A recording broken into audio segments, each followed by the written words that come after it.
ನಮಸ್ಕಾರ. I am Ravi CH, assistant professor of economics. BA ಎಕಾನಮಿಕ್ಸ್ನಲ್ಲಿ ಇರ್ತಕ್ಕಂತಹ ಮ್ಯಾನೇಜಿಯಲ್ ಎಕಾನಮಿಕ್ಸ್ನಲ್ಲಿ fundamental principles of ಮ್ಯಾನೇಜಿಯಲ್ economics ಎನ್ನೋ ವಿಷಯದ ಬಗ್ಗೆ ಈ ವಿಡಿಯೋದಲ್ಲಿ ತಿಳ್ಕೊಳ್ಳೋಣ.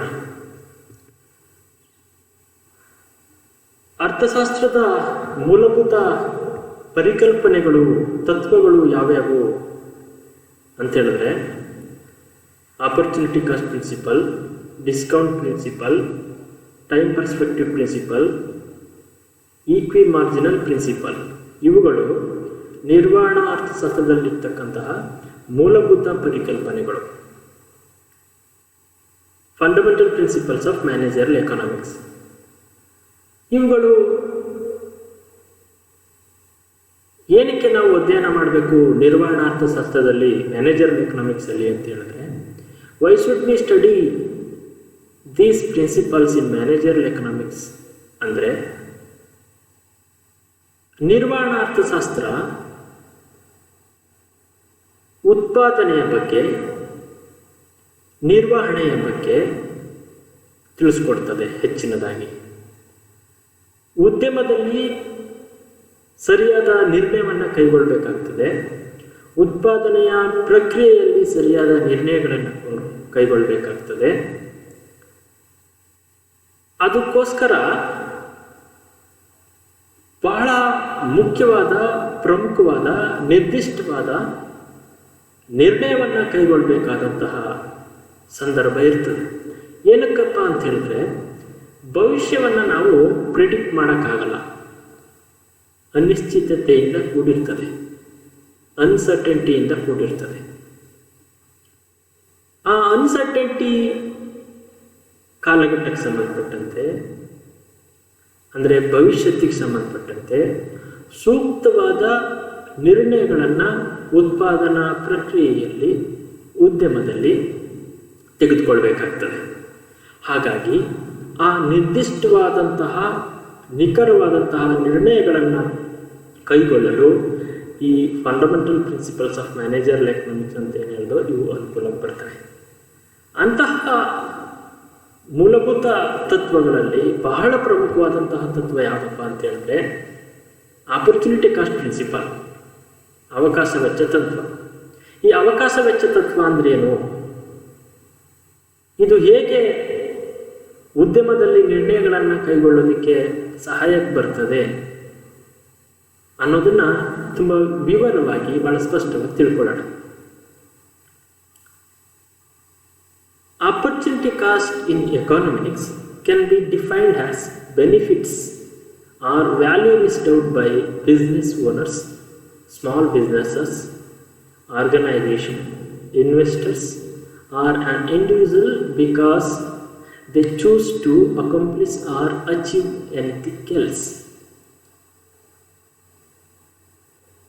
It helps organization in better decision making by showing the lost opportunity because of investing over an alternative which can be anything like shares, stocks, market, real estate, land, services, etc. ಅಂದರೆ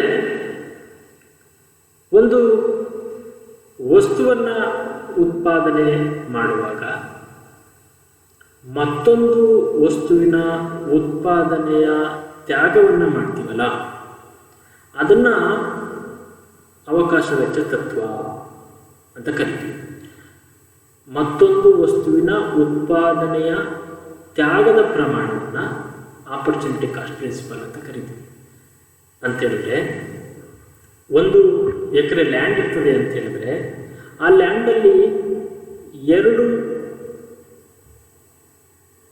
ವಸ್ತುಗಳನ್ನು ಬೆಳಿಬಹುದು ಅಂತ ಅಂದ್ಕೊಂಡ್ರೆ, ಏಕಕಾಲದಲ್ಲಿ ಒಂದು ಬೆಳೆಯನ್ನು ಬೆಳೆಯೋಕ್ಕೆ ಸಾಧ್ಯ. ಹಾಗಿದ್ದಾಗ ಅಂದರೆ ಭೂಮಿ ಕೊರತೆಯಲ್ಲಿದೆ. ಇಲ್ಲಿ ಭೂಮಿ ಕೊರತೆಯಲ್ಲಿರ್ತಕ್ಕಂತಹ ಕಾರಣ ಕೇವಲ ಒಂದೇ ವಸ್ತುವನ್ನು ಮಾತ್ರ ಬೆಳೆಯೋದಕ್ಕೆ ಸಾಧ್ಯ. ಹಾಗಾಗಿ ಒಂದು ವಸ್ತುವನ್ನು ಬೆಳೆಯೋದಕ್ಕೆ ಮತ್ತೊಂದು ವಸ್ತುವಿನ ಉತ್ಪಾದನೆಯನ್ನು ತ್ಯಾಗ ಮಾಡ್ತೀವಲ್ಲ, ಆ ತ್ಯಾಗದ ಪ್ರಮಾಣವನ್ನು ಇಲ್ಲಿ ಆಪರ್ಚುನಿಟಿ ಕಾಸ್ಟ್ ಅಂತ ಕರಿತಾ ಹೋಗ್ತೀವಿ.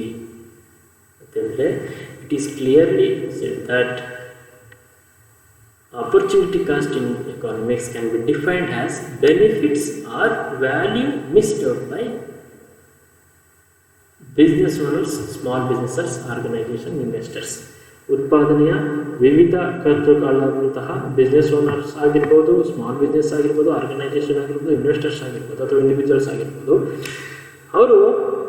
ಅವ್ರಿಗೆ ಉತ್ಪಾದನೆಯ ಪ್ರಕ್ರಿಯೆಯಲ್ಲಿ ಮಿಸ್ ಆಗ್ತಕ್ಕಂತಹ ಅಂದರೆ ಒಟ್ಟಾರೆ ಅಂದರೆ ತ್ಯಾಗದ ಮೌಲ್ಯವನ್ನು ಇಲ್ಲಿ ಆಪರ್ಚುನಿಟಿ ಕಾಸ್ಟ್ ಅಂತ ಕರಿತಾ ಹೋಗ್ತೀವಿ. ಅದಕ್ಕೆ ಉದಾಹರಣೆಯೂ ಕೂಡ ಇಲ್ಲಿ like shares, stock market, real estate, land, services ಅಂತ ಎಕ್ಸಾಂಪಲ್ಸ್ಗಳಿವೆ.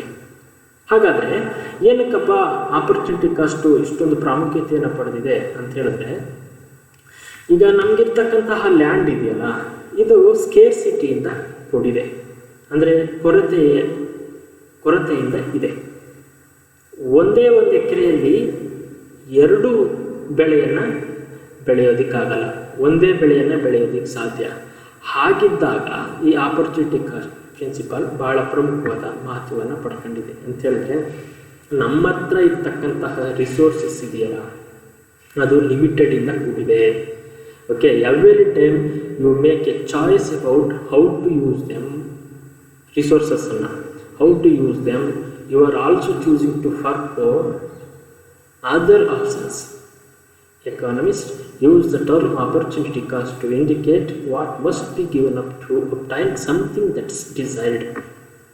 A fundamental principle of economics is that every choice has an opportunity cost.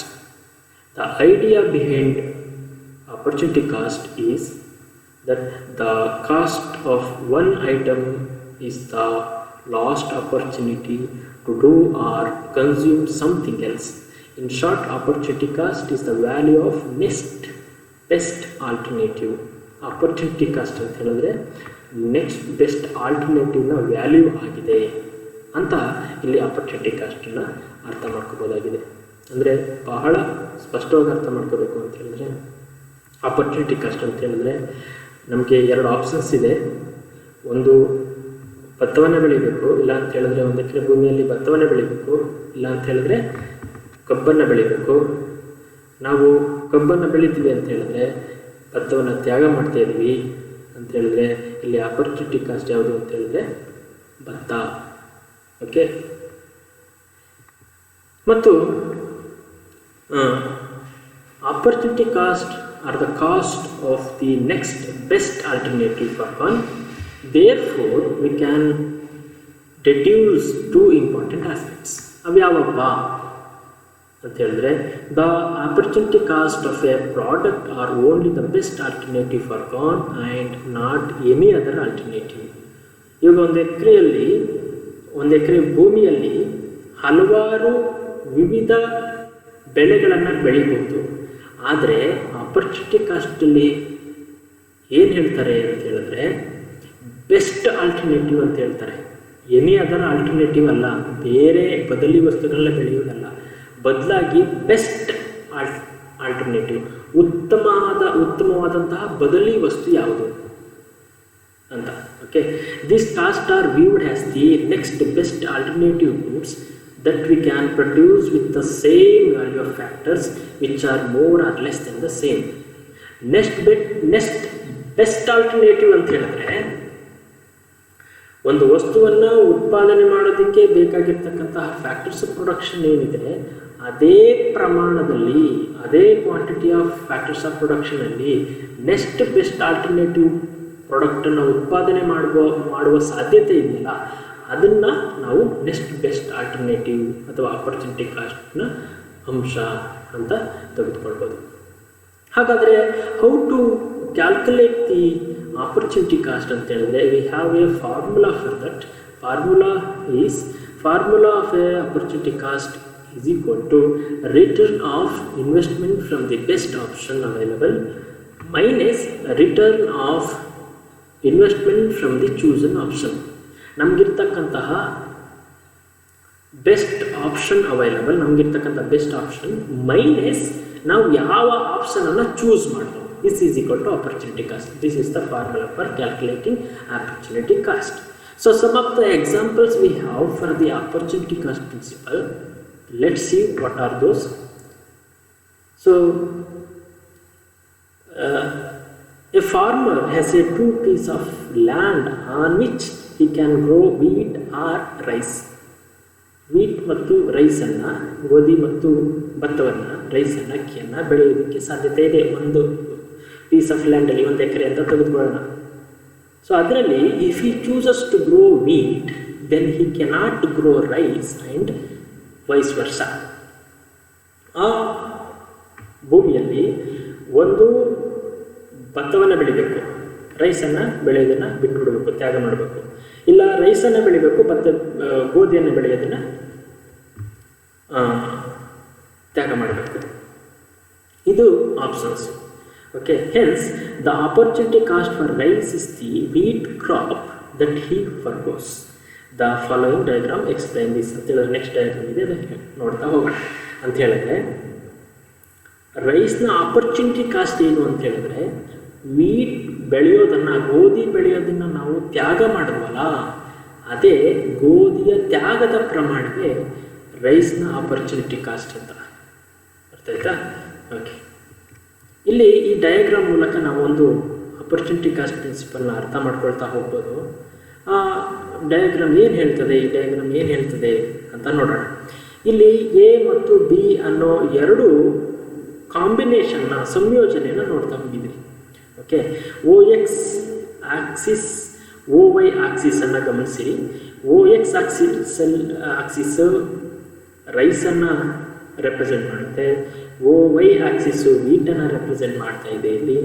ಹಾಗಾದರೆ ಎ ಮತ್ತು ಬಿ ಅನ್ನೋ ಕಾಂಬಿನೇಷನ್ ಏನಿದೆ, ಈ ಕಾಂಬಿನೇಷನ್ ಏನು ರೆಪ್ರೆಸೆಂಟ್ ಮಾಡ್ತಾ ಇದೆ ಅಂತ ಹೇಳಿದ್ರೆ, ಒಂದು ವೇಳೆ ಇಲ್ಲಿ ಮೇಲೆ ಒಂದು ಸ್ಟ್ರೈಟ್ ಲೈನ್ ಇದೆ, ಎಮ್ ಎ ಬಿ ಎನ್ ಅಂತ.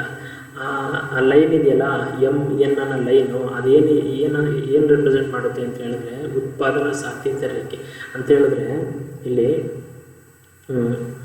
ಒಂದು ವೇಳೆ ಇರ್ತಕ್ಕಂತಹ ಲ್ಯಾಂಡಲ್ಲಿ ಬರೀ ರೈಸ್ನೇ ಬೆಳೆದ್ರೆ 50 ಕ್ವಿಂಟಲ್ ಬೆಳಿಬೋದು. ಇಲ್ಲ ಬರೀ ವೀಟ್ನೇ ಬೆಳೆದ್ರೆ, ಗೋಧಿನೇ ಬೆಳೆದ್ರೆ 40 ಕ್ವಿಂಟಲ್ ಬೆಳಿಬೋದು. ಓಕೆ, ಆದರೆ ಒಂದು ಕಾಂಬಿನೇಷನಲ್ಲಿ ಬೆಳಿಬೇಕು ಅಂತ, ಆ ಕಾಂಬಿನೇಷನ್ ನಾವು ಯಾವುದು ಇಲ್ಲಿ ಕೊಟ್ಟಿರೋ ಪ್ರಕಾರ ಅಂತ ಹೇಳಿದ್ರೆ ಎ ಆ್ಯಂಡ್ ಬಿ. ಓಕೆ, ಆ ಎ ಆ್ಯಂಡ್ ಬಿ ಏನು ರೆಪ್ರೆಸೆಂಟ್ ಮಾಡುತ್ತೆ ಅಂತ ಹೇಳಿದ್ರೆ, ಒಂದು ವೇಳೆ ನಾವು ಎ ಅನ್ನೋ ಒಂದು ಕಾಂಬಿನೇಷನಲ್ಲಿ ಉತ್ಪಾದನೆಯ ಮಾಡೋಕೆ ಹೊರಟಿದ್ದೀವಿ ಅಂತ ಹೇಳಿದ್ರೆ, ಅಲ್ಲಿ ಓ ಡಿ ಎಷ್ಟು ರೈಸ್ ಬೆಳಿಬೋದು, ಓ ಸಿ ಎಷ್ಟು ವೀಟನ್ನು ಬೆಳಿಬೋದು. ಓಕೆ, ಒಂದು ವೇಳೆ ನಾವು ರೈಸನ್ನು ಜಾಸ್ತಿ ಬೆಳಿಬೇಕು ಅಂತ ಹೇಳಿದ್ರೆ ಬಿ ಅನ್ನೋ ಕಾಂಬಿನೇಷನ್ನ ಸೆಲೆಕ್ಟ್ ಮಾಡ್ಕೋಬೇಕು. ಅಲ್ಲಿ ಓ ಎಫ್ನಷ್ಟು, ಅಂದರೆ ಓ ಡಿಯಿಂದ ಓ ಎಫ್ ಹೋಯ್ತಲ್ಲಿ, ಹಾಗೆ ಗಮನಿಸಿ, ಓ ಎಫ್ನಷ್ಟು ರೈಸನ್ನು ಓ ಇಯಷ್ಟು ಏನನ್ನು ವೀಟನ್ನು ಬೆಳಿಬೋದು. ಇಲ್ಲಿ ಸಿ ಇಂದ ಇಗೆ ಗೋಧಿಯ ಬೆಳೆಯೋ ಪ್ರಮಾಣ, ಉತ್ಪಾದನೆ ಪ್ರಮಾಣ ಕಡಿಮೆ ಇತ್ತು, ಉತ್ಪಾದನೆ ಪ್ರಮಾಣ ಕಡಿಮೆ ಇತ್ತು. ಇಲ್ಲಿ ಡಿ ಇಂದ ಎಫ್ಗೆ ರೈಸ್ನ ಉತ್ಪಾದನೆ ಪ್ರಮಾಣ ಜಾಸ್ತಿ ಆಯಿತು ಅಂತ ಹೇಳಿದರೆ, ಇದನ್ನು ಅರ್ಥ ಮಾಡ್ಕೊಳ್ಳೋದಿದ್ರೆ ಅಲ್ಲಿ ಆ ಡಯಾಗ್ರಾಮಲ್ಲಿ ಏನು ರೆಪ್ರೆಸೆಂಟ್ ಮಾಡ್ತಿತ್ತು ಅಂತ ಹೇಳಿದರೆ, let's assume that the farmer can produce either 50 quintals of rice or 40 quintals of wheat using this land. Now if he produces rice, then he cannot produce wheat. ರೈಸನ್ನು ಬೆಳೆಯೋಕ್ಕೆ ಅವನು ಮುಂದೆ ಬಂದರೆ ಗೋಧಿಯನ್ನು ಬೆಳೆಯೋದಕ್ಕಾಗಲ್ಲ. ಓಕೆ, ಅವನು 50 ಕ್ವಿಂಟಲ್ಸಷ್ಟು ರೈಸನ್ನು ಬೆಳಿಬೋದು, ಇಲ್ಲ 40 ಕ್ವಿಂಟಲ್ಸಷ್ಟು ವೀಟನ್ನು, ಗೋಧಿಯನ್ನು ಬೆಳಿಬೋದು. ಓಕೆ, ಓ ಸಿ ಅನ್ನೋದಿದೆಯಲ್ಲ, ಓ ಸಿ ಅಂತ, ಅದು 50 ಕ್ವಿಂಟಲ್ಸಷ್ಟು ರೈಸನ್ನು ಬೆಳೆಯುವಂಥದ್ದು ರೆಪ್ರೆಸೆಂಟ್ ಮಾಡುತ್ತೆ. ಓ ಎನ್ ಅನ್ನೋದು 40 ಕ್ವಿಂಟಲ್ಸಷ್ಟು ಗೋಧಿಯನ್ನು ಬೆಳೆಯೋದನ್ನು ರೆಪ್ರೆಸೆಂಟ್ ಮಾಡುತ್ತೆ. Okay,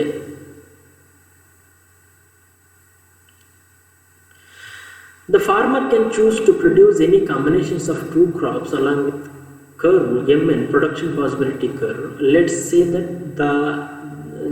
that he chooses the point A as shown above.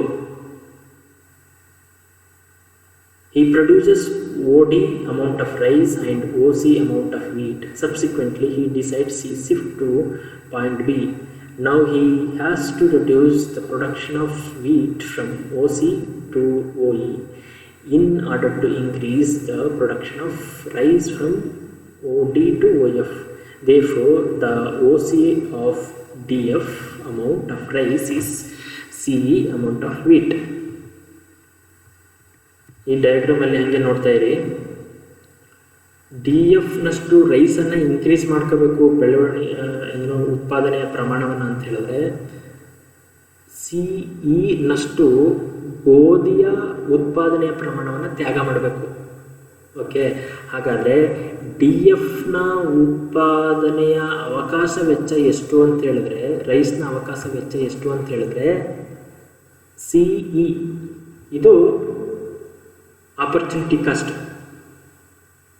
Okay, so ಇದು ಆಪರ್ಚುನಿಟಿ ಕಾಸ್ಟ್ಗೆ ಇರ್ತಕ್ಕಂತಹ ಬೆಸ್ಟ್ ಡಯಾಗ್ರಾಮ್. ಸೊ ಹಾಗಾದರೆ significance of opportunity cost, the concept of opportunity cost is extremely important in economics. ಇದು ಬಹಳ important. ಉತ್ಪಾದನೆಗೆ ಸಂಬಂಧಪಟ್ಟಂತೆ relevant ಆಗಿರ್ತಕ್ಕಂತಹ ಎಲ್ಲರೂ ಕೂಡ stake holders ಅಂದರೆ ಭಾಗಿದಾರರು ಅಂತ ಕರೀತಾ ಹೋಗ್ತೀವಿ. ಅವ್ರು ಯಾರ್ಯಾರಪ್ಪ ಅಂತ ಹೇಳಿದ್ರೆ individuals, consumers, house holds, employees, firms, governments and the economy, ಇವರೆಲ್ಲರೂ ಕೂಡ ಸ್ಟೇಕ್ ಹೋಲ್ಡರ್ಸ್ ಆಗಿರ್ತಾರೆ. ಇವರು ಒಂದು ವೇಳೆ ಅವಕಾಶ ವೆಚ್ಚ ತತ್ವದ ಪ್ರಕಾರ ನಿರ್ಣಯವನ್ನು ಕೈಗೊಂಡ್ರೆ ಇವರೆಲ್ಲರೂ ಕೂಡ ಬೆನಿಫಿಟ್ ಪಡ್ಕೊಳ್ತಾರೆ ಅಂತೇಳಿದ್ರೆ ಇವರೆಲ್ಲ ಸ್ಟೇಕ್ ಹೋಲ್ಡರ್ಸ್. ಹಾಗಾದರೆ ಇದನ್ನು ಭಾಳ ನಿಖರವಾಗಿ ಅರ್ಥ ಮಾಡ್ಕೋಬೇಕು ಅಂತ ಹೇಳಿದ್ರೆ ಕೆಲವರು ಪಾಯಿಂಟ್ಗಳ ಮುಖಾಂತರ ಅರ್ಥ ಮಾಡ್ಕೋಬೋದು. ಅದನ್ನು ನೋಡ್ತಾ ಹೋಗೋಣ. ಹೇಗೆ ಈ ಆಪರ್ಚುನಿಟಿ ಕಾಸ್ಟ್ ಪ್ರಿನ್ಸಿಪಲ್ ಹೆಲ್ಪ್ ಆಗುತ್ತೆ, ಅನುಕೂಲಕ್ಕೆ ಬರುತ್ತೆ ಅಂತ. It helps in determining relative prices of different goods. Okay, for example ಅಂತ ಹೇಳಿದ್ರೆ ಬದಲಿ ವಸ್ತುಗಳ ಬೆಲೆಗಳನ್ನು ತಿಳ್ಕೊಂಡು ನಾವು ಬೆಲೆಯನ್ನು ನಿಗದಿ ಮಾಡ್ಕೋಬೋದು. ಉತ್ಪಾದನೆ ಮಾಡ್ತಕ್ಕಂಥ ವಸ್ತುಗಳಿಗೆ ಬೆಲೆಯನ್ನು ನಿಗದಿ ಮಾಡ್ಕೋಬೋದು ಅಂತ. If A given amount of A factors, for example if A given amount of A factors can produce 1 table and 3 chairs, then the price of 1 table will tend to be equal to 3 times that on 1 chair ಅಂತ ಹೇಳಿದ್ರೆ ಕೊಟ್ಟಿರ್ತಕ್ಕಂತಹ ಒಂದು ಅಮೌಂಟಷ್ಟು factors of ಪ್ರೊಡಕ್ಷನಲ್ಲಿ ನಾವು ಏನನ್ನು ಉತ್ಪಾದನೆ ಮಾಡ್ಬೋದು ಅಂತ ಹೇಳಿದ್ರೆ, ಉದಾಹರಣೆ ಹೇಳ್ಕೊಟ್ಟಿರೋ ಪ್ರಕಾರ 1 ಟೇಬಲನ್ನು ಉತ್ಪಾದನೆ ಮಾಡ್ಬೋದು. ಇಲ್ಲ ಅಂತ ಹೇಳಿದ್ರೆ 3 ಚೇರ್ಸ್ಗಳನ್ನು ಉತ್ಪಾದನೆ ಮಾಡ್ಬೋದು ಕೊಟ್ಟಿರ್ತಕ್ಕಂಥ ಉತ್ಪಾದನಾಂಗಗಳಿಂದ ಇರ್ತಕ್ಕಂಥ. ಹಾಗಾದರೆ the price of 1 table will tend to be equal to 3 times that on 1 chair. ಅರ್ಥ ಆಯ್ತಲ್ವ? Next, it helps in determining normal remuneration to a factors of production. ಉತ್ಪಾದನಾಂಗದ ಬೆಲೆಯನ್ನು ನಿಗದಿ ಮಾಡೋಕ್ಕೆ ಆಪರ್ಚುನಿಟಿ ಕಾಸ್ಟ್ ಪ್ರಿನ್ಸಿಪಲ್ ಅನುಕೂಲಕ್ಕೆ ಬರ್ತದೆ ಅಂತ. ಹೇಗಪ್ಪ ಅಂತ ಹೇಳಿದ್ರೆ, for example let us assume that the alternative employment of A college professor is to work as an officer in a bank at a salary of 40,000 rupees per month. In such a case, he has to be paid at least 40,000 to continue to retain him in the college. ಒಂದು ಬ್ಯಾಂಕಲ್ಲಿ officer ಆಗಿ per month 40,000 ರೂಪಾಯಿ ಕೊಟ್ಟು offer ಮಾಡ್ತಿದ್ದಾರೆ. At present ಅವನು professor ಆಗಿ ಕಾಲೇಜಲ್ಲಿ ಕೆಲಸ ಮಾಡ್ತಿದ್ದಾರೆ. ಬ್ಯಾಂಕಲ್ಲಿ ಅವನಿಗೊಂದು ಆಫರ್ ಕೊಟ್ಟಿದ್ದಾರೆ, ಯಾವುದೊಂದು ಬ್ಯಾಂಕಲ್ಲಿ ಒಂದು ಆಫರ್ ಕೊಟ್ಟಿದ್ದಾರೆ. ಏನಂತ, 40,000 ರೂಪೀಸ್ ಪರ್ ಮಂತ್ ಕೊಡ್ತೀವಿ, ನೀವು ಕೆಲಸಕ್ಕೆ ಬನ್ನಿ ಅಂದರೆ ಉದ್ಯೋಗ ಸರ್ಕಲಲ್ಲಿ ಬಂದ್ವಿ ಅಂತ. ಆದರೆ ಅದೇ ಅಸಿಸ್ಟೆಂಟ್ ಪ್ರೊಫೆಸರಲ್ಲಿ ಅವನು ಮುಂದೆ ಕಂಟಿನ್ಯೂ ಆಗೋದಕ್ಕೆ ಅಸಿಸ್ಟೆಂಟ್ ಪ್ರೊಫೆಸರ್ ಅಥವಾ ಪ್ರೊಫೆಸರ್ ಹುದ್ದೆಗೆ 40,000 ಕೊಟ್ಟರು ಮಾತ್ರ ಅವನು ಕಂಟಿನ್ಯೂ ಆಗ್ತಾನೆ. ಇಲ್ಲ ಅಂದರೆ ಬಿಟ್ಟು 40,000 ಬ್ಯಾಂಕಲ್ಲಿ ಕೊಡ್ತಾರೆ, ಅಲ್ಲಿಗೆ ಹೋಗ್ತಾರೆ. ಗೊತ್ತಾ ಅಂತ ಹೇಳಿದ್ರೆ ನಾರ್ಮಲ್ ರೆಮ್ಯುನರೇಷನ್ ಫಿಕ್ಸ್ ಮಾಡೋದಕ್ಕೆ ಇದು ಅನುಕೂಲಕ್ಕೆ ಬರುತ್ತೆ ಅಂತ. It helps in proper allocations of factor resources. For example, opportunity cost of one table is 3 chairs and price of a chair is 100 while the price of table is 400. Under such conditions, it is beneficial to produce one table rather than 3 chairs, because if he produced 3 chairs, he will get only 300 rupees, whereas table fetches him 400 rupees. ಅಂದರೆ